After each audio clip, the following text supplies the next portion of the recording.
Hi, this is Kendra from Pencil and Pigment, and today I wanted to just sort of work a little bit more on an illustration. I find that stippling takes so much longer than everything else, and I've already spent a couple of hours on this illustration, but it's almost done. I wanted to have a little chat about long-term goals, because I'm having a thought here. I'm thinking about doing a no-buy for 2022 for the entire year. Now, I had a no-buy for 2020, and I had spent quite a bit in 2018 trying a ton of new stuff, and in 2019 sort of trying to buy more stuff to figure out how to apply all the stuff I bought in 2018. So 2020 I was like, you know what, I'm not buying anything. I own enough to sustain me the entire year. And we kind of know how 2020 popped off, and it was such an emotional like jolt, the pandemic, that I don't know, I just couldn't create anything. I didn't feel creative. I didn't want to create anything. I kind of just wanted to sit outside in the sun in our backyard. We have a beautiful backyard with really fantastic trees that are just, they're massive. And I just sat out there with the kids.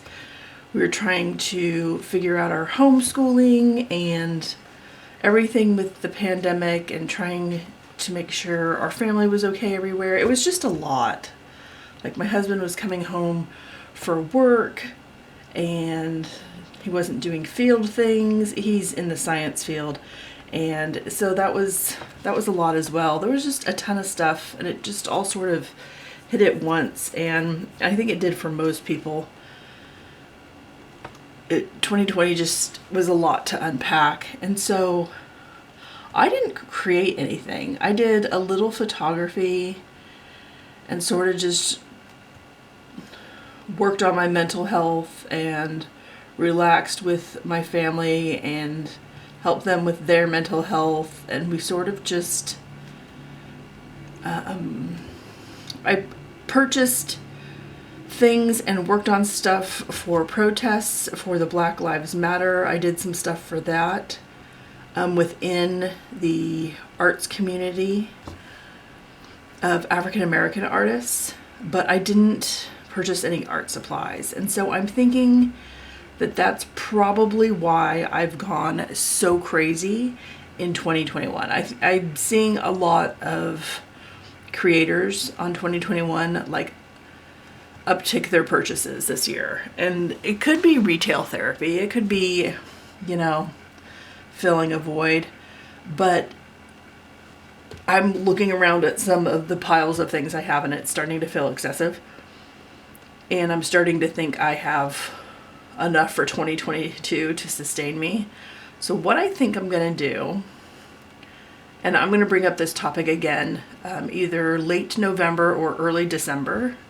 I'm going to do one final purchase of things I need duplicates of. Like, I know when I need more of any one thing because I use it a lot. I'll do one final purchase. I'll make sure I get a new planner. Planners are, I enjoy them a lot, but I really like simpler ones. I don't bullet journal because I'm so busy creating one whole illustration. I don't have time to illustrate my planners. I just don't have time for that. So I do little doodles in them just for fun, but those typically, some places are taking orders now for the 2022 planners, but they don't ship till September. So, and planners sell out. By October, November, a lot of the really, really like cool ones from Japan have sold out. There's some really neat designed planners. So I'm thinking of getting my planner for 2022 and some monthly sticker things that I use that are all dated for 2022, and doing a couple purchases and then saving like one last art unboxing. I know people really enjoy art unboxings, and those are people that don't typically follow art channels in general. They just like enjoy watching people open things. And that's kind of fun.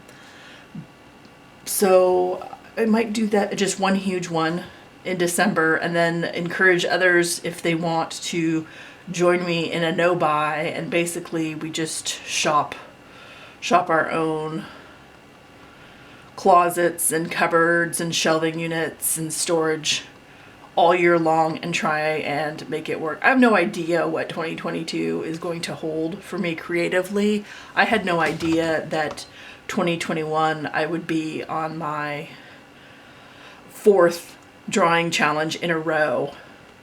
I did all of Mermaid, I did all of Junebug, I did all of World Watercolor Month, and now I'm sort of doing Drawing August, and Animal August, because I love animals so much. I just had no idea that that's where I would be this year, just really grabbing a hold of all these art challenges and using them sort of to keep me creative, keep me motivated, give me that sense of accomplishment that I really enjoy feeling at the end of the month. And then kind of an art therapy. And in a lot of ways, I think 2021 has been harder than 2020. So it's been really good just doing tons and tons of drawing. I think my hand cramps would say no, not their favorite. But for me, I'm happy about it.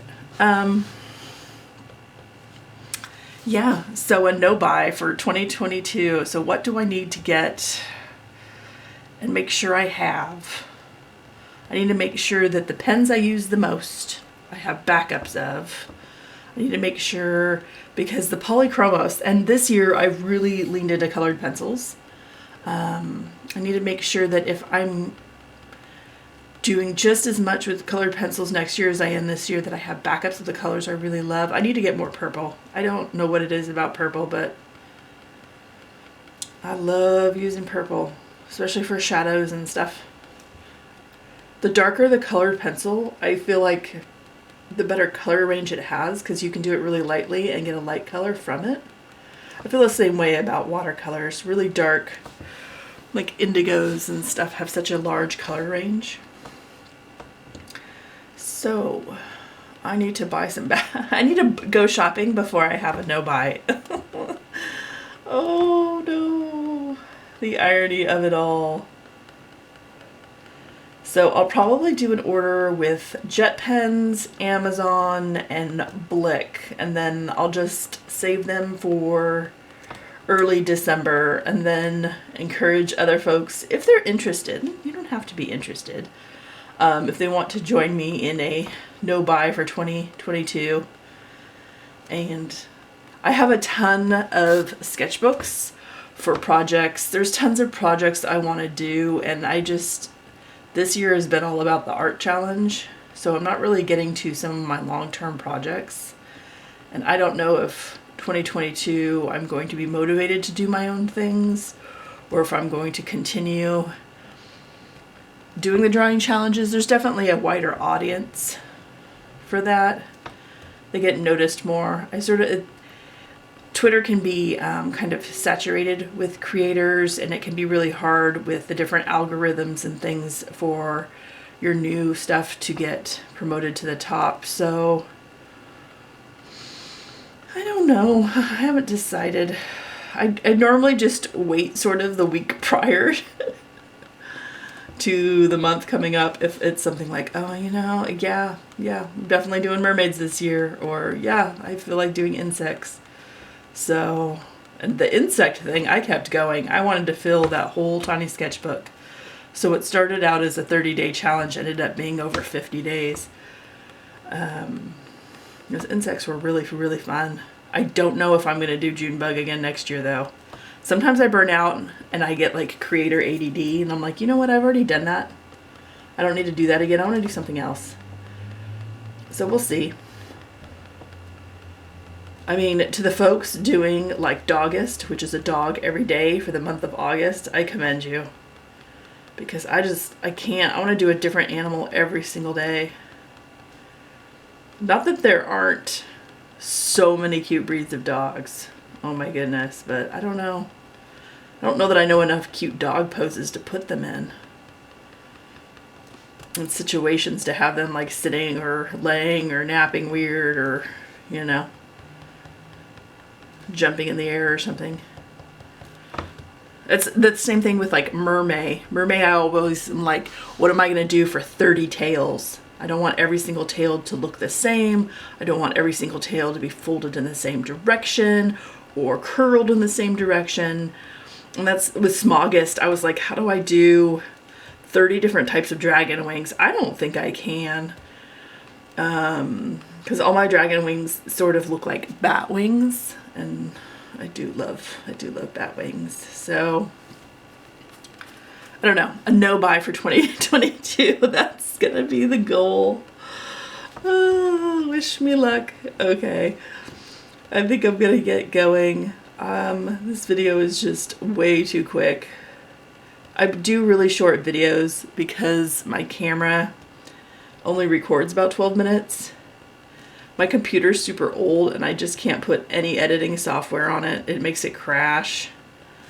So I can't have longer videos, which is kind of a shame because I'm kind of long-winded.